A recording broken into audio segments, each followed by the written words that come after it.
France के port पर मौजूद था, यानी जल, थल, नभ हमारे बढ़ते सहयोग की एक शानदार तस्वीर हमें एक साथ देखने को मिली। कल राष्ट्रपति मैक्रोन ने मुझे फ्रांस के सर्वश्रेष्ठ राष्ट्रीय पुरस्कार से सम्मानित किया। ये सम्मान 140 करोड़ भारतवासियों का सम्मान है। फ्रेंड्स, हम अपनी स्ट्रेटेजिक पार्टनरशिप की 25वीं वर्षगांठ मना रहे हैं।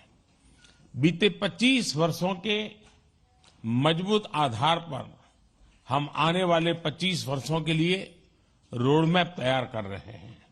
इसमें बोल्ड और महत्वाकांक्षी लक्ष्य निर्धारित किए जा रहे हैं। भारत के लोगों ने भी इस कालखंड में एक विकसित देश बनाने का संकल्प लिया है। इस यात्रा में हम फ्रांस को एक नेचुरल पार्टनर के रूप में देखते हैं।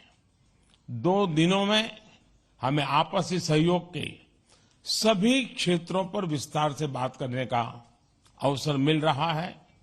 आर्थिक संबंधों को और सुदृढ़ करना हमारी साझा प्राथमिकता है। Renewable energy, green hydrogen, artificial intelligence, semiconductors, cyber, digital technology जैसे अनेक क्षेत्रों में सहयोग बढ़ाने के लिए हम नए इनिशिएटिव्स की पहचान कर रहे हैं। भारत के यूपीआई यानी यूनिफाइड पेमेंट्स इंटरफेस को फ्रांस में लॉन्च करने पर समझौता हुआ है। हम दोनों देशों के स्टार्टअप और इनोवेशन इकोसिस्टम को आपस में जोड़ने पर बल दे रहे हैं। समान विचारधारा वाले देशों के साथ मिलकर हमें टेक्नोलॉजी सप्लाई चेन्स के लोकतंत्रीकरण के लिए लगातार काम करना चाहिए। क्लाइमेट चेंज और पर्यावरण सुरक्षा हमारी साझा और मुख्य प्राथमिकता रही है। इस दिशा में हमने पहले ही इंटरनेशनल सोलर अलायंस स्थापित किया था, जो अब एक मूवमेंट बन गया है।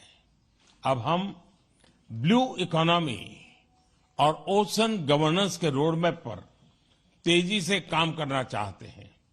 सिंगल यूज प्लास्टिक के खिलाफ हम एक साझा पहल पर आगे बढ़ेंगे। इंडियन ऑयल और फ्रांस की टोटल कंपनी में एलएनजी के निर्यात के लिए जो लॉन्ग टर्म एग्रीमेंट हुआ है, मैं उसका स्वागत है। इससे हमारे क्लीन एनर्जी ट्रांजिशन के लक्ष्यों को बल मिलेगा।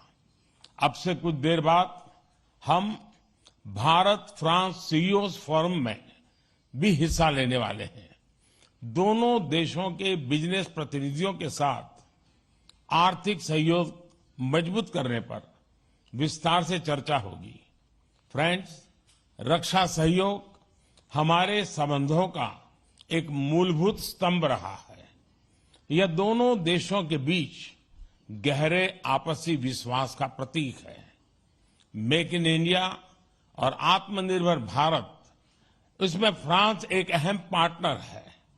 आज हम रक्षा के क्षेत्र में भारत में नई टेक्नोलॉजी के को प्रोडक्शन और को डेवलपमेंट पर बात करेंगे। सबमरीन हो या फिर नौसेना के जहाज, हम चाहते हैं कि मिलकर केवल अपनी ही नहीं, तीसरे मित्र देशों की जरूरतों को भी पूरा करने के लिए हम काम करें। हमारी डिफेंस स्पेस एजेंसीज के बीच सहयोग बढ़ाने की संभावनाएं हैं। फ्रांस की कंपनियों द्वारा MRO facilities, spare parts, helicopter के लिए इंजन का प्रोडक्शन भी भारत में किए जाने पर हम आगे बढ़ रहे हैं।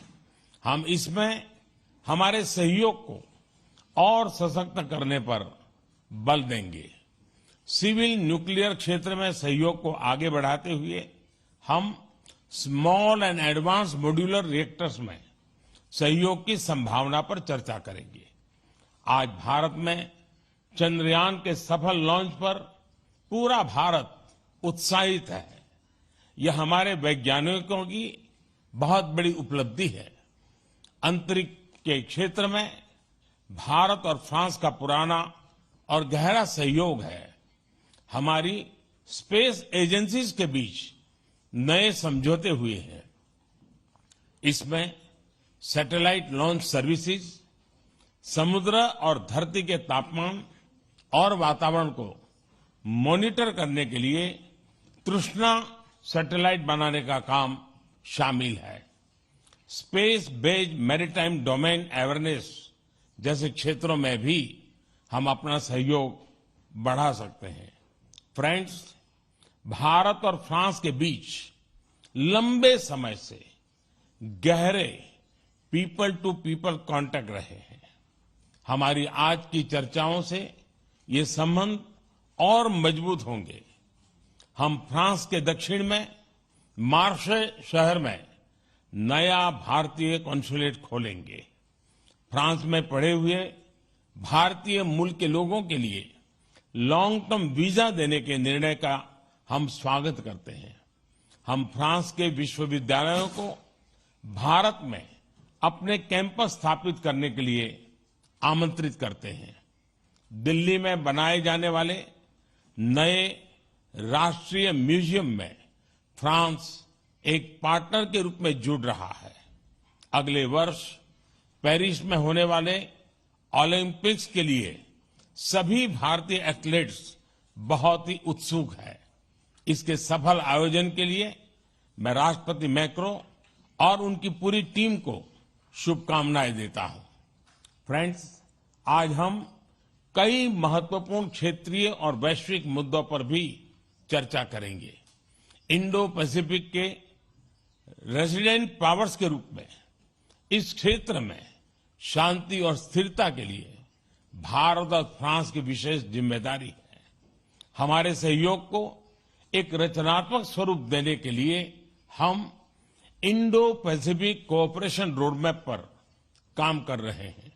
Indo Pacific triangular development cooperation fund के प्रस्ताव पर भी दोनों पक्ष में चर्चा में है। इससे पूरे क्षेत्र में स्टार्टअप्स और इनोवेशन को बढ़ावा देने के नए अवसर खुलेंगे। भारत के इंडो पैसिफिक ओशन इनिशिएटिव्स में फ्रांस द्वारा मैरीटाइम रिसोर्स पिलर को लीड करने के निर्णय का हम स्वागत करते हैं। फ्रेंड्स, कोविड महामारी और यूक्रेन संघर्ष के प्रभाव पूरे विश्व पर पड़े हैं। ग्लोबल साउथ के देशों पर इनका विशेष रूप से नकारात्मक प्रभाव पड़ा है। यह चिंता का विषय है। इन समस्याओं के समाधान के लिए सभी देशों का एकजुट होकर प्रयास करना आवश्यक है। हमारा मानना है कि सभी विवादों का समाधान डायलॉग और डिप्लोमेसी के माध्यम से होना चाहिए।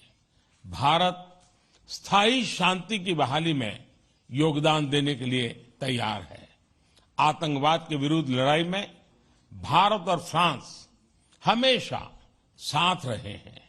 हम मानते हैं कि क्रॉस बॉर्डर टेररिज्म को समाप्त करने के लिए ठोस कार्रवाई की आवश्यकता है।